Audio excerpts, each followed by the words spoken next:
All right. Hey, hey, hey. I know I am late today, but I have a really good reason and I'm going to get into why. Let me just make sure that I am live everywhere as per the usual.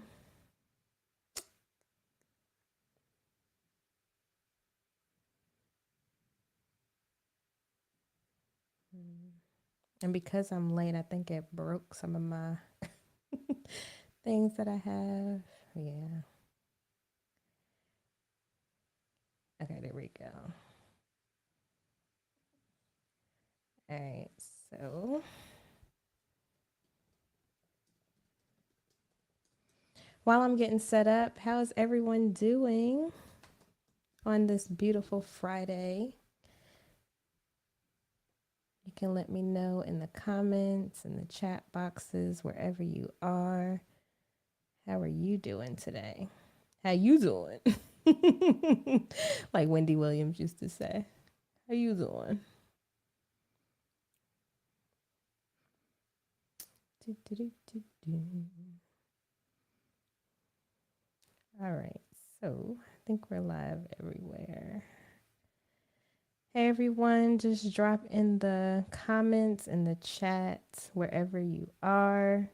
Let me know that you can hear me. Let me know how your day is going. I'd love to hear. I know I'm late. I usually get on at 12 noon, but I have a good reason. Today I was at a conference and that conference went a little over. So I didn't get a chance to hop on live, but it's okay because I got good information from the conference that I'm about to share on this live today. So it's all good. All right. So, with that being said, let's go ahead and hop into it, right? So, like I said, I apologize for being late today. I usually go live at noon. Today was a little different because I did have a conference that I was attending and it went a little over. And so I didn't make it by noon. And then, of course, I had to wait until the kids got off the bus. But I wanted to still hop on today. I didn't want to miss this Friday because I have stuff to share.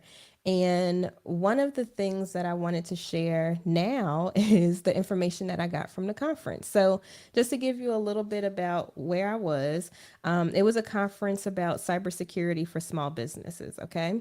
And so, this is super important for small businesses. And honestly, I'm going to be real with y'all. I did not really pay much attention to this, but now listening to some of these stats that I'm going to share with you, now I'm about to pay more attention to this. So, really quick, and then we'll get into the other stuff that I had already pre planned. But this was just like some juicy tidbits that I'm going to just sprinkle in here while we getting started. So, anyway, they said that fraud increased by 45% in 2020 alone.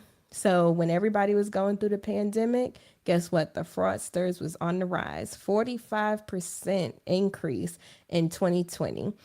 Fraudsters made $3.3 billion just in 2020. So they were saying like this is the biggest wealth transfer is happening, and it's not from older people to younger people. It's from frauds. It's from legitimate people to fraudsters. And so $3.3 billion in 2020.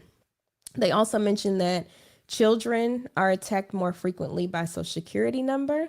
So if you can protect your children's social security numbers, by all means, please do so. One thing that I do to protect my own social security number is by freezing my credit scores at my credit reports at each bureau.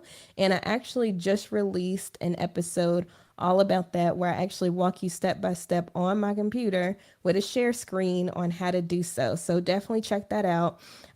With kids, it's kind of difficult because in order to be able to freeze, you have to pass the verification questions. And of course, as kids, they don't have those. So you can try it, see if you're allowed to with your kids. But I know in my experience, there wasn't a way for me to do that. But there's other ways that you can protect your children from people using their social security number. They also mentioned, speaking of kids, kids having cell phones and tablets makes data vulnerable as well. And so if you think about it, if adults are horrible with this. Imagine kids that have no idea what's going on. And so they were saying, with your kids being like 8 with cell phones or with tablets or whatever, and my kids have tablets. So now I'm like, uh-oh. But they were saying how easy it is for fraudsters and criminals to get a hold of information. And especially in my household, we're gamers too. So I'm even thinking about that. So, anyway, just a thought. They also said that phones are not secure in your back pockets or in a purse because there are literally people walking around just scanning data from your phone. And so you think, since you have your phone put away, that it's all safe and sound, but really all they need is a phone and some software, and they just walk by, doop, doop, doop, scanning people and taking all of your data from your devices. I thought that was crazy. One of the ladies that was presenting, she said she had went to a conference in Vegas, a cybersecurity conference, and she was just sitting there watching how people was going around in the casino, just walking past people, boop, boop, boop, just taking their data, and she was just watching it happen. So apparently it happens very commonly. I had no idea. So she said to protect yourself against that, see if you can get a case that actually protects your phone from the data being taken as well. So apparently there's cases out there that do that. When a guy was talking, one of the other speakers, he said, because he used to be a hacker for the government, and so it was his job to actually hack into things. He said hackers are lazy. They prefer the easy route. So make sure that when you're looking at your systems and stuff, that you layer everything. So that might be two-factor authentication or whatever other layering you can do. He was like, try to make it as difficult as possible. They said passwords should be at least 9 characters and up, so on and so forth. But I thought that was interesting. He said hackers are lazy. They want the easiest target, the fastest target. If you make it hard, they might give up and just move on to the next. So a thought there. Also, which I thought was crazy, but heart devices can be hacked, and someone can literally hack into somebody's like heart device and make them have a heart attack. And that's the crazy part about it. Like, if people were malicious enough, like it could be a matter of life and death because everything is technology now. And so I thought that was eye-opening. If you have a small business out there, the stat was 60% of small businesses go out of business within 6 months of a cyber attack. So if you get attacked as a small business, there's a cyber attack going on, 60% of small businesses fail within 6 months of that attack happening because they don't have the resources and stuff to get through it or to be able to protect themselves. So I thought that was interesting. Getting into the money side, they also mentioned that having blockchain does not protect you, and it is not a product, it's a methodology. So you know how people are like, well, my stuff is in blockchain, so I'm safe. He's like, no, that's not the case. That's not how it works. It's just a methodology of, encrypting, but it's not a product. It's not something that's meant to keep you safe. So just understanding what you're getting into when you're talking about blockchain and all that stuff. They also mentioned, which I didn't even know about this, maybe y'all did, but Target's latest cyber attack wasn't even through their computer system. It was through the HVAC system. So because their HVAC system was technology too, the hackers just went through the HVAC and got access to all the computers and everything else. I was like, what? Through the HVAC, through the air conditioning and stuff. So I thought that was interesting. And then one more point I'll make, they mentioned that there is no cloud, it's just someone else's computer, which is completely true. So to his point, he was saying, even though you upload things to the cloud and so on and so forth, you still have to make sure that you're encrypting and monitoring on your end because really the cloud is just another computer. So I just wanted to get those tidbits out there because I think it's important for our cyber safety. And especially if you're listening and you're a small business owner, this is important stuff to know and just to keep in your back pocket to realize that, you can never be 100% safe, but you can at least get some things sorry, I was thrown off. You at least get to make sure that you can do as much as you can in order to protect yourself. Okay. So anyway, let's get to the money stuff that I have for today. I just wanted to share those tidbits that I got from the conference since it was so fresh and it was such good information. And that conference was put on by North Carolina A&T, and they had other sponsors and stuff that were there, but it was a wonderful event. Okay, moving on. So, I have been talking about the student loan forgiveness for the past few weeks now, and the application is now live. Finally. So after I went live last week, they actually made it live that weekend. And so I could not wait until it I could not wait to get back on live again to let y'all know that it was live. So you can find the application at, sorry, y'all, I'm being thrown off. You can find the application at studentaid.gov, and it's very easy. Like I said, last live is first name, last name, date of birth, email, think phone number, and that was it. So definitely check it out and make sure you get that in if you qualify.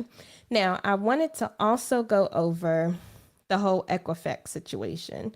So on October 14th, Equifax, and it's ironic because at the event I was at today, it was actually the former VP of cybersecurity for Equifax was one of the speakers. But anyway, Equifax used its own technology to find and fire 24 workers with secret second jobs. Okay. So with that being said, I know a lot of people are doing like the second job thing where you are getting another full-time job on top of your job.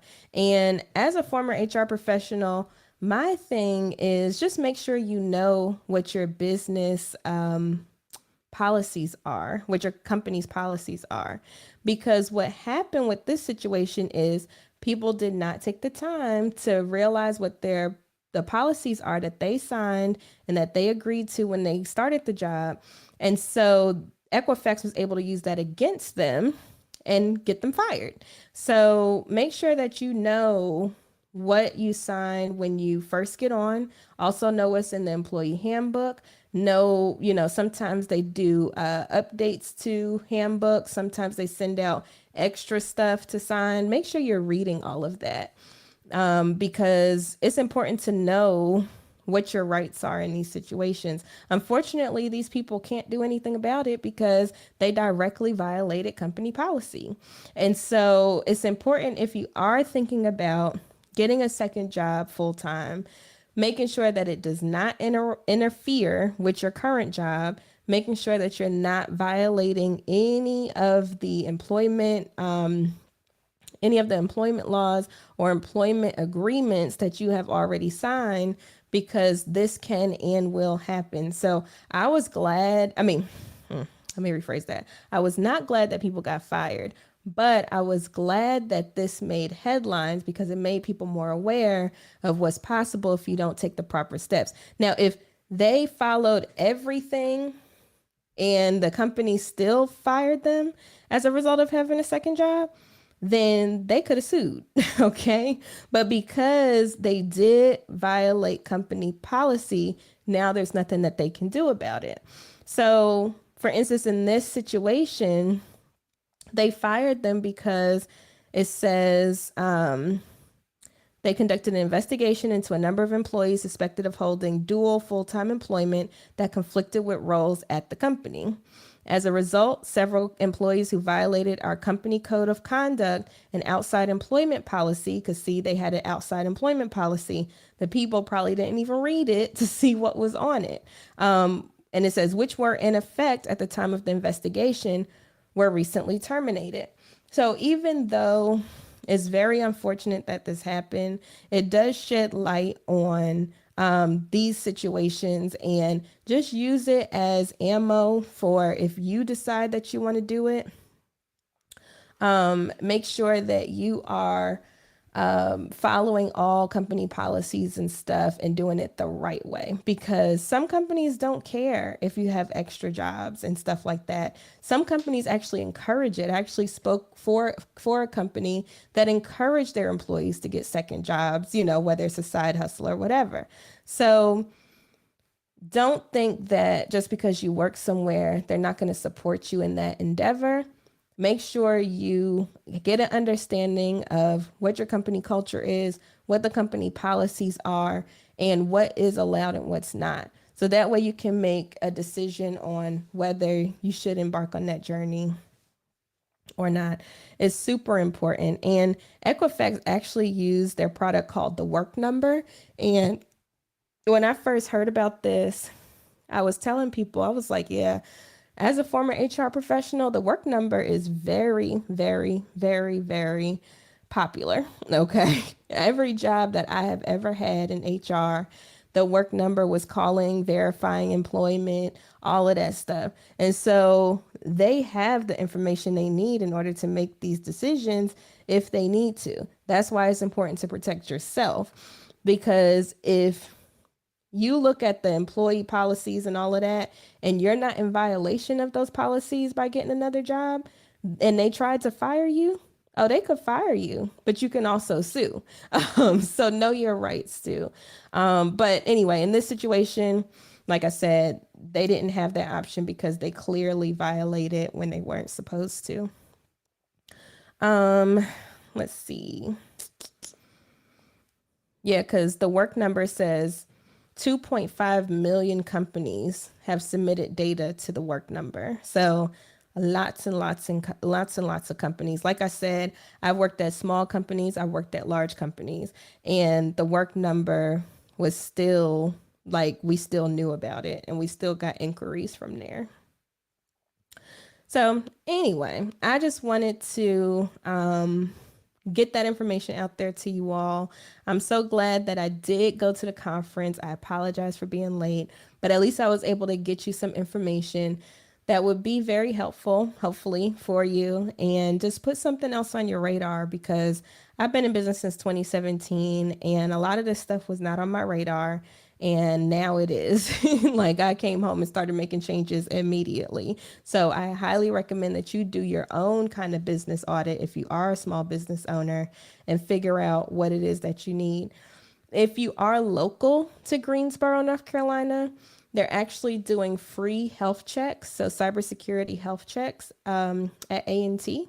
And so they said they'll be starting those in the spring semester. So they'll actually be going through all of that data and stuff and making sure that everything's okay. And if it's not, they're giving you a full report. And this is all for free. They're giving you a full report of what you need to change and what kind of vulnerabilities exist. So, anywho, thank you so much for joining me for this live today. And if you are catching this on the podcast, you can catch me live every Friday at 12 p.m. for Finance Friday Live. And if you are seeing me live, thank you so much for joining. If you're watching the replay, thank you so much for watching. And I hope you all have a wonderful rest of your day.